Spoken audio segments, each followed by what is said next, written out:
অনেক ব্যক্তির মনে একটা প্রশ্ন জাগে আমাকে আর রাধাকে নিয়ে।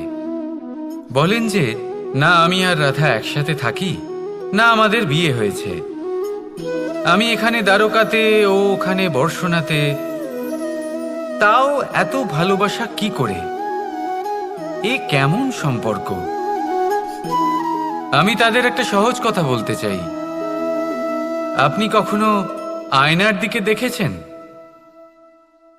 নিজের দুই চোখের দিকে তাকিয়ে জিজ্ঞাসা করুন, এই দুই চোখ একসাথে কেন বন্ধ হয়, একসাথে কেন খোলে, একসাথে কেন ঘুমোয়, একসাথে কেন কাঁদে? আজীবন কোনো এক মানুষের সাথে সম্পর্ক রাখা অবশ্যই সম্ভব, তাদের সাথে দেখা না করে। আমার আর রাধার ভালোবাসাও কিছুটা এরকমই, আর কিছুটা এরকমই হয় ভালোবাসা, দুই নয়নের